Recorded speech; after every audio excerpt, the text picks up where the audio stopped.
Bienvenue sur le plateau de Parole d'élus. Nous recevons en ce lendemain de deuxième tour de l'élection présidentielle une femme de gauche, une force qui n'était pas représentée dans ce duel final, à savoir la maire de Cornimont, Marie-Jo Clément. Bonjour. Bonjour à tout le monde.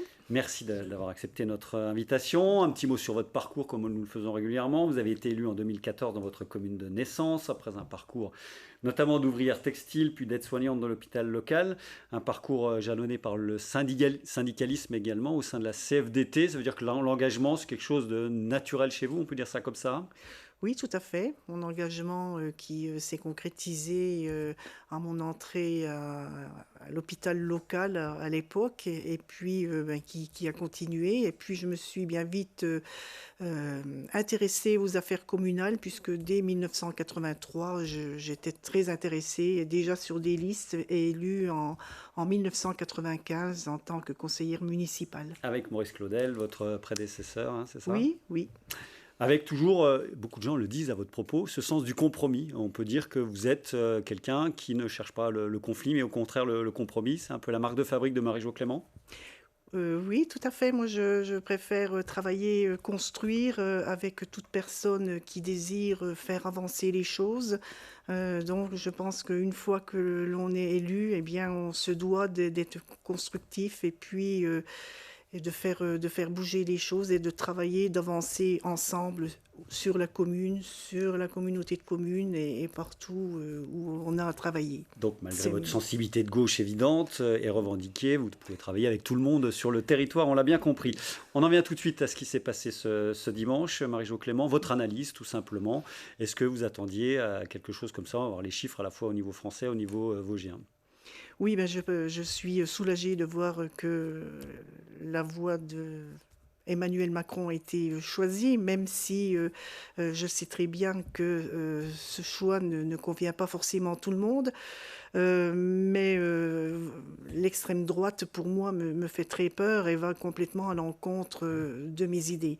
Donc je pense que le président de la République aura fort à faire pour rassembler un petit peu tous les Français, parce que il faut, je crois qu'il le prend en compte. Il y a Mais 13 millions de Français qui ont voté Marine Le Pen hier. Hein. voilà, donc il faudra vraiment aussi s'attacher à toutes ces personnes-là, à toutes ces personnes qui ont voté les partis de gauche et qui sont aussi eh bien, partie prenante dans toutes les affaires du pays.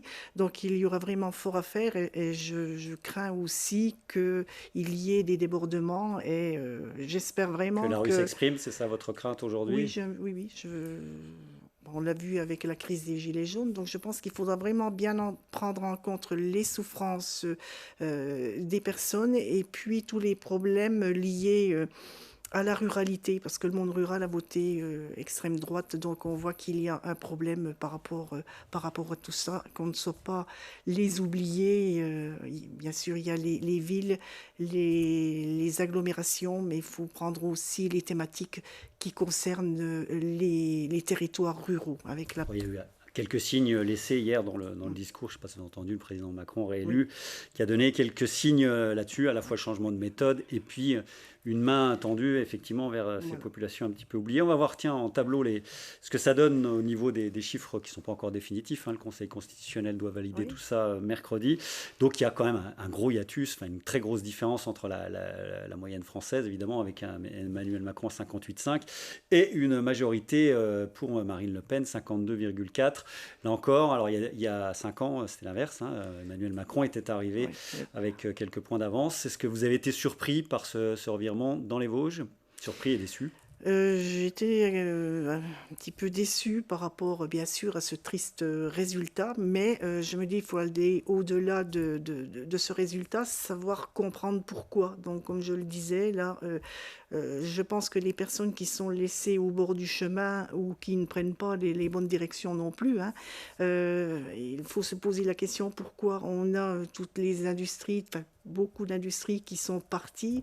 Donc le monde ouvrier, eh bien, est quelque peu ralenti, a petit peu disparu et je pense que c'est cette tranche de personnes qui Qui a est quitté la vraiment gauche, hein, on le souffrant, dit beaucoup, qui est qui a à quitté la gauche, gauche et qui est voilà. passé Oui, directement à oui, oui, l'extrême oui, droite oui, oui. pour un Et certain ils sont nombre. en souffrance et je pense que là, bon, j'espère qu'avec la mondialisation et les leçons qu'on peut en tirer, on pourra revenir des entreprises, du travail de proximité.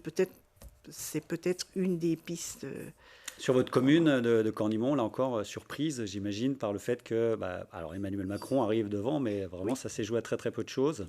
ça s'est joué à très peu de choses, 42 voix hein, pour le deuxième tour. Ce Vous sont êtes dans la même logique que ce que vous venez de décrire. des résultats qui interpellent, oui.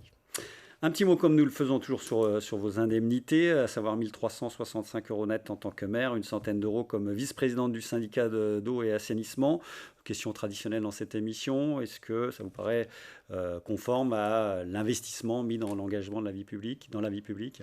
Alors moi j'ai fait le choix aussi au niveau de mes indemnités de partager et de mettre en place des conseillers délégués. Donc c'est un choix qui était déjà fait Et qui n'est depuis pas fait dans toutes les communes, hein. Voilà, c'est le mien et je pense que au niveau des indemnités, mais on a aussi des frais, hein, des frais pour se rendre aux réunions et donc c'est un droit et Ça pour fait moi une petite retraite, hein, si on regarde ces chiffres-là, franchement, oui. ça fait, voilà, vous qui avez une carrière longue quand même, c'est J'ai vrai une que ça... carrière longue, mais je me suis mise aussi à temps partiel dès le moment que j'ai pris un poste d'adjointe en 2001. Donc ça peut aussi compenser cela.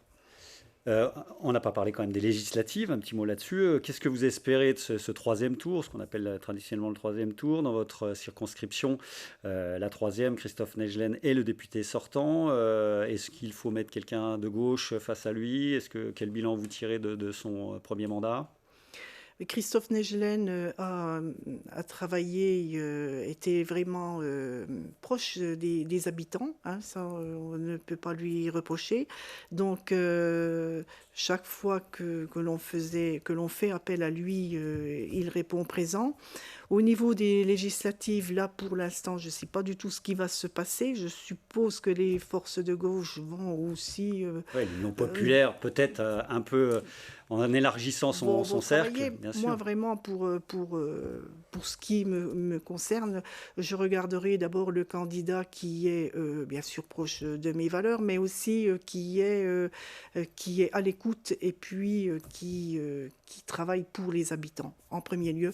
Et j'évite de toute façon les partis d'extrême droite, comme vous avez pu le comprendre. Ça, C'est évident.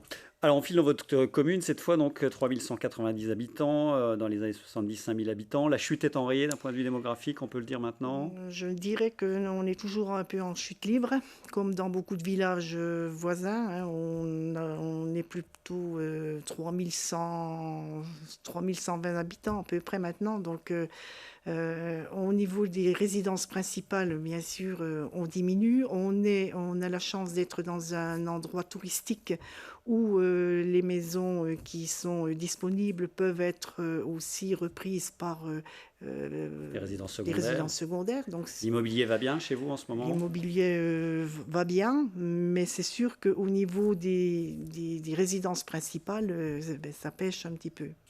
Si on voit les jeunes partent aux études dans des départements voisins et bien souvent ne reviennent pas. Donc ça se sent aussi à la longue sur nos territoires et les populations vieillissent. Donc un vrai travail à faire par rapport à cela. On se souvient évidemment beaucoup d'avoir entendu parler de Cornimont à l'échelle nationale suite à la première vague du Covid avec l'EHPAD et 25 morts au total, un déferlement journalistique. Comment est-ce que vous, maire de la commune, vous avez vécu cette période, hein, très très compliquée évidemment?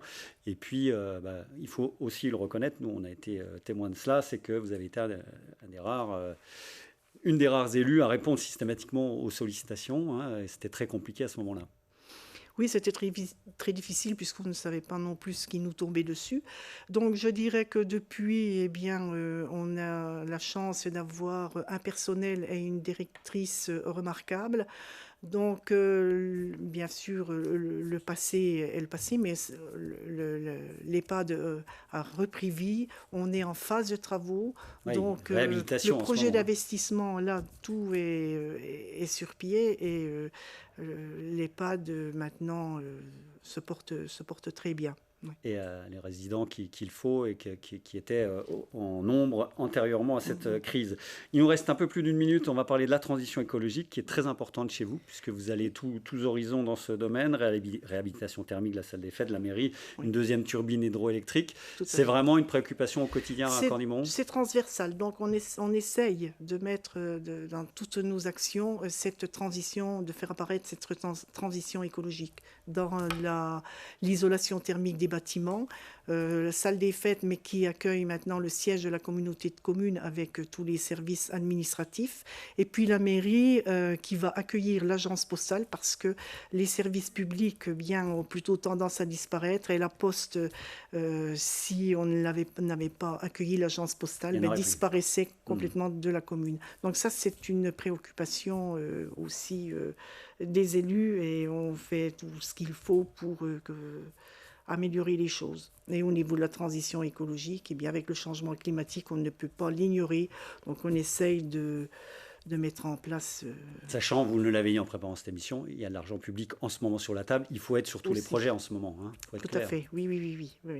Oui, il y a beaucoup de projets aussi en vue. Donc là, c'est la continuité de notre programme. Mais il y a comme la turbine hydraulique. Là, c'est une opportunité qui est apparue. Donc on a saisi. C'était pas forcément prévu, mais je pense qu'il faut voir pour les générations futures. Et puis c'est pour les finances de la commune, c'est aussi important. Et quelque chose nous dit qu'il va y avoir beaucoup d'accompagnement financier dans les mois et les années qui viennent, si l'on s'en réfère effectivement à tout ce qui a pu être dit hier. Marie-Jo Clément était notre invitée, la maire de Cornimont. Merci beaucoup. Merci à vous. À très bientôt dans votre commune. On se retrouve pour ce qui nous concerne la semaine prochaine pour un nouvel entretien politique hebdomadaire.